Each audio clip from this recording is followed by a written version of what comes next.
ফেরত চাইবে বিএনপি সরকার। হাসিনাকে কি দেবে ভারত? বাংলাদেশের পরবর্তী পথ কি? ইসির বিরুদ্ধে কঠোর কর্মসূচির বার্তা মামুনুল হকের। আমাদের চ্যানেলটি সাবস্ক্রাইব করে পাশেই থাকুন।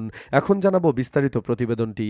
মানবতাবিরোধী অপরাধে মৃত্যুদণ্ডপ্রাপ্ত সাবেক স্বৈরাচার হাসিনাকে ভারতের কাছে ফেরত চাওয়া হবে বলে জানিয়েছেন বিএনপির স্থায়ী কমিটির সদস্য সালাউদ্দিন আহমেদ। রাজধানীর গুলশানে দলীয় চেয়ারম্যানের কার্যালয়ের সামনে সাংবাদিকদের প্রশ্নের জবাবে সালাউদ্দিন বলেন, আমরা আইন অনুযায়ী তার অর্থাৎ হাসিনার প্রত্যর্পণের দাবি জানাবো। এটি বাংলাদেশের পররাষ্ট্র মন্ত্রণালয় ও ভারতের পররাষ্ট্র মন্ত্রণালয়ের বিষয়। আমরা ভারত সরকারের কাছে দাবি জানাবো তাকে যেন বিচারের মুখোমুখি করার জন্য ফেরত পাঠানো হয়। ভারত কি ফেরত দেবে হাসিনাকে? ভারতীয় সংবাদ মাধ্যম ডিএনএ ইন্ডিয়া এক প্রতিবেদনে জানিয়েছে, সালাউদ্দিন আহমেদের এমন বক্তব্যের পর নতুন করে ভারত কিছু বলেনি। গণঅভ্যুত্থানের মুখে হাসিনা ভারতে পালিয়ে যাওয়ার পর অন্তর্বর্তী সরকার হাসিনাকে ফেরত চেয়ে আনুষ্ঠানিকভাবে ভারতকে চিঠি দিয়েছিল। এর জবাবে গত বছরের নভেম্বরে দেশটির পররাষ্ট্র মন্ত্রণালয়ের মুখপাত্র রণধীর জয়সওয়াল এ ব্যাপারে বলেছিলেন তারা চিঠিটি পর্যবেক্ষণ করছেন। তিনি আরও বলেছিলেন, আমরা বাংলাদেশের জনগণের সর্বোচ্চ কল্যাণ এবং সেখানে শান্তি, গণতন্ত্র এবং অন্তর্ভুক্তিমূলক পরিবেশ ও স্থিতিশীলতা বজায় রাখতে প্রতিশ্রুতিবদ্ধ। এই লক্ষ্যে আমরা সকলের অংশীজনের সাথে গঠনমূলক আলোচনা চালিয়ে যাব। এদিকে যদিও চূড়ান্ত আনুষ্ঠানিক ফলাফল ঘোষণা করা হয়নি, তবু 12 ফেব্রুয়ারি অনুষ্ঠিত বাংলাদেশের জাতীয় সংসদ নির্বাচনে একটি বড় সাফল্য মনে হচ্ছে। সংশয়বাদীদের প্রতিরোধের মুখে অন্তর্বর্তী সরকার ও নির্বাচন কমিশন শান্তিপূর্ণ ও সুরক্ষিত নির্বাচন আয়োজন করতে সক্ষম হয়েছেন। এতে প্রশাসন ও নিরাপত্তা বাহিনীর পাশাপাশি দল, প্রার্থী ও ভোটারদের ভূমিকা গুরুত্বপূর্ণ ছিল। কিছু ভোটকেন্দ্রে বিচ্ছিন্ন ঘটনার খবর থাকলেও এগুলো সার্বিক ফলাফলের ওপর কোনো প্রভাব ফেলেনি।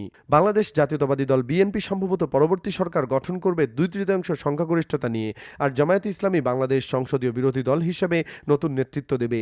তারা এবার ইতিহাসের সর্বাধিক আসন অর্জন করেছে।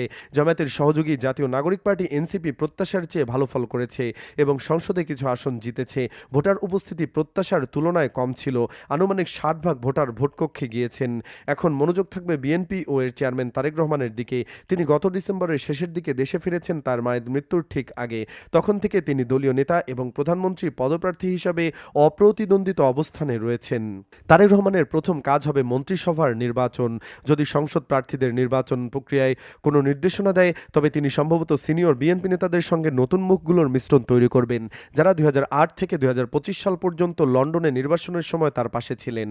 রমজান, ঈদ এবং জাতীয় ছুটির জন্য বিএনপির হাতে কিছু সময় থাকবে নিজেদের সংগঠিত করার।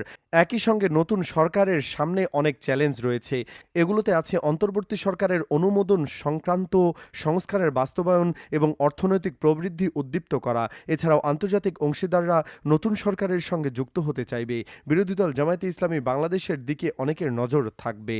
90-এর দশকের শুরুতে গণতন্ত্র পুনঃপ্রতিষ্ঠার পর সংসদ কখনো প্রকৃতভাবে কার্যকর হয়নি, কারণ বিরোধী দলগুলো সিস্টেমের মধ্যে থাকার বিষয়টিকে পছন্দ না করে রাস্তায় প্রতিবাদ করত। 2024 সালে সরকার পরিবর্তনের পর সাবেক স্বৈরাচার হাসিনার ক্ষমতাচ্যুত হওয়ার পর সব দল প্রচলিত রাজনীতিতে প্রত্যাখ্যানের প্রতিশ্রুতি দিয়েছে।